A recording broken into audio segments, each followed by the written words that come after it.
ఓ, పెద్దిరెడ్డి గారు అమ్మాయివా? అయినా మీరేంటండి, మీ వెనక ఏం జరుగుతుందో కూడా తెలియకుండా ఇలా ఎలా కంపెనీని రన్ చేస్తున్నారు? మాకు తెలియకుండా మా వెనక ఏం జరుగుతుంది? ఏం జరిగిందని అంత తేలిగ్గా అడుగుతారేంటండి? చిటికలో మీ కంపెనీలో జరుగుతున్న మోసాల్ని నిరూపిస్తాను, చూడండి. ఈ కంపెనీలో మోసం చేసి దొరికింది వీడు. హే మిస్టర్, మేనస్ లేదా? వాడేంటి వాడు? పేరు తెలీదా? తెలియకపోతే అడిగి తెలుసుకొని పేరు పెట్టి పిలు. మీరు చెప్పండి, ఏ పని మీద వచ్చారు? ఈ కంపెనీలో 2 తోడు దొంగలున్నారు. వాళ్ళని పట్టించాలి, ఒకసారి పిలవండి.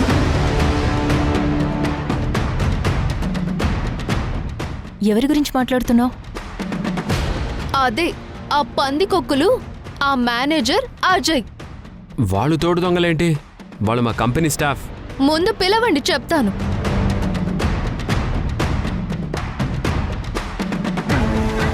మేనేజర్ని, గోడౌన్ బాయ్ని ఒకసారి మా క్యాబిన్కి రమ్మని చెప్పండి.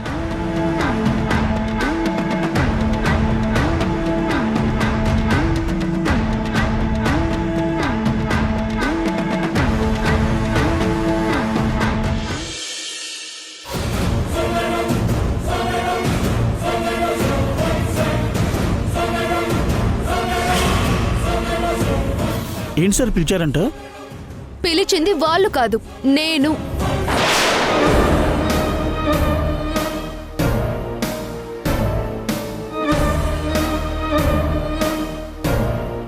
మీ కంపెనీకి వచ్చిన క్వాలిటీ మెటీరియల్ని బ్లాక్లో అమ్ముకుంటూ, లో క్వాలిటీ మెటీరియల్ని ఈ కంపెనీలో యూజ్ చేసుకుంటూ అన్ని విధాల మోసం చేసింది ఎవరో కాదు, ఈ మేనేజర్.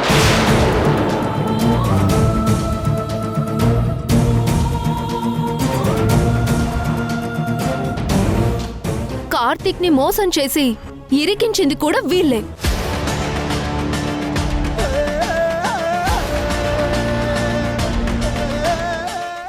అంతా అబద్ధం సార్. నా మీద కోపంతో కార్తిక్ సార్ ఈ అమ్మాయిని తీసుకొచ్చి లేనిపోని చెప్పిస్తున్నారు. అందుకు ప్రూఫ్ ఏంటి? అందుకు proof one and only my crazy hero the gentlemen phone నుండి నాకు వచ్చిన ఈ వీడియో.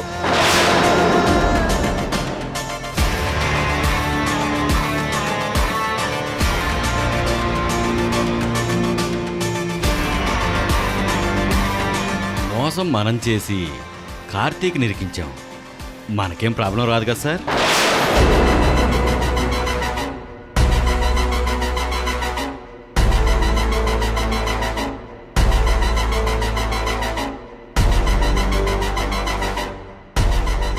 ఇన్ని సంవత్సరాల నుంచి మెటీరియల్ మార్చేసి లో క్వాలిటీ మెటీరియల్ పెట్టేసి బ్లాక్లో అమ్ముకుంటున్నాను.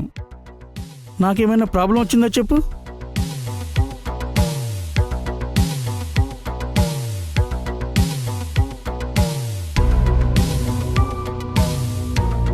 చెయ్యాల్సిందంతా చేసేది మనం, కానీ ఇరుక్కున్నది ఆ కార్తీక్.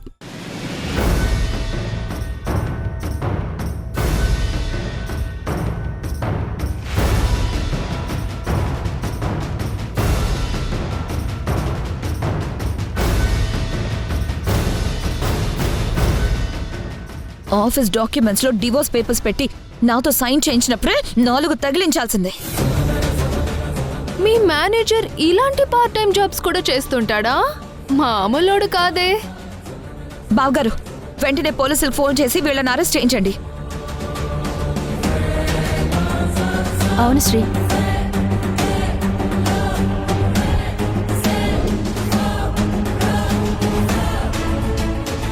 ఇలాంటి వెధవల్ని ఊరికి వదలకూడదన్నయ్య. వెంటనే డాడ్కి ఫోన్ చేసి విషయం చెప్పండి. వీళ్ళ సంగతి డాడ్ చూసుకుంటారు. అవును.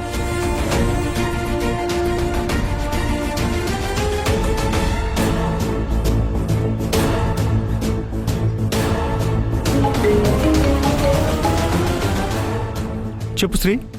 Dad,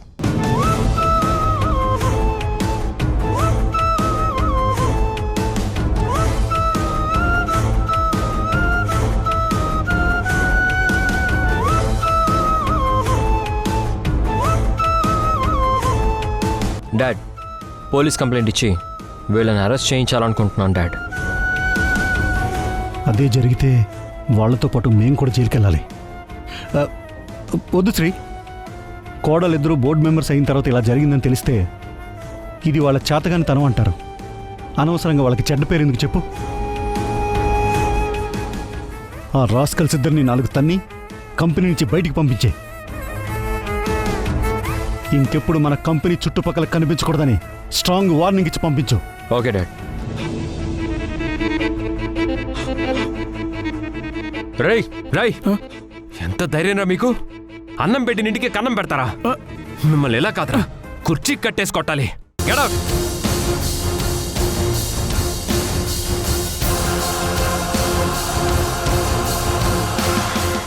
sorry Karthik, తొందరపడ్డాను.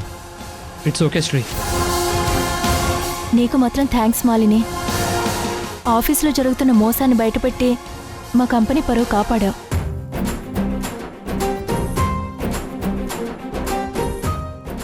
నాలుగు తగిలించి ఆఫీస్ నుంచి బయటికి గెంటేశాను వాళ్ళని. ఇంకా మా మెటీరియల్ సప్లై మేము చేసుకోవచ్చు కదా? ష్యూర్, తప్పకుండా. మాలిని, పెద్దారెడ్డి గారి కంపెనీ తరపున క్వాలిటీ చెక్ చేయడానికి ఎవరో ఒకరు కార్తీక్కి సపోర్ట్గా కావాలి. కాబట్టి ఆ ప్లేస్లో నువ్వే జాయిన్ అయితే బాగుంటుంది కదా. అన్నయ్య, అలా ఎలా జాబ్ ఆఫర్ చేస్తావు? అసలు తను మన కంపెనీ వర్క్కి సూట్ అవుతుందో లేదో అవన్నీ చూసుకోవాలి కదన్నయ్య. తన బాబాయ్ సప్లై చేసే పనికి కష్టం వచ్చిందని తనే ముందుకొచ్చి ఎంతో రిస్క్ చేసి జరిగిందంతా ఫ్రాడ్ అని ప్రూవ్ చేసింది. తన బాబాయ్ కంపెనీకి వర్క్ పోకుండా సేవ్ చేసింది. అదే మాలినికున్న పెద్ద క్వాలిఫికేషన్.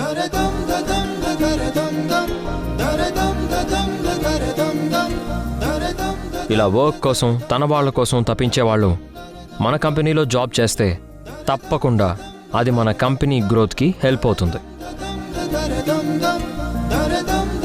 సారీ, నీ క్వాలిఫికేషన్ ఏంటి, నీ గోల్ ఏంటి, ఇవేవి ఆలోచించకుండా నీలాంటి తెలివైన అమ్మాయిని మా కంపెనీలో వర్క్ చేయాలన్న చిన్న స్వార్థంతో ఇలా అడిగాను. నువ్వు ఓకే అనుకుంటే ఇమీడియట్గా జాయిన్ అయిపోవచ్చు. నువ్వేమంటావు కార్తిక్? యో విష్. అలాగేనండి. కార్తిక్ కూడా నా ఇష్టమే అంటున్నాడు కాబట్టి జాయిన్ అవుతాను. వీణా, ఒక అపాయింట్మెంట్ లెటర్ రెడీ చేయి. అలాగే మాలిని, కార్తిక్ ఒకే క్యాబిన్లో ఉండి వర్క్ చేసుకునేలా ఏర్పాట్లు చేయి. అలాగే బావగారు. All the best Malini. Thank you.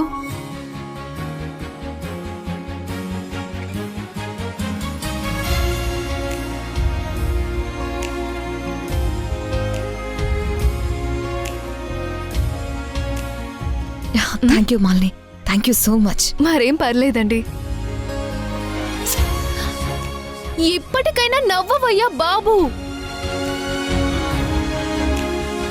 చెప్పానా నిన్ను ఓడిపోనివ్వను, గెలిపిస్తాను అని? చెప్పినట్టు చేశాను. చూడు, దట్ ఈస్ మాలిని.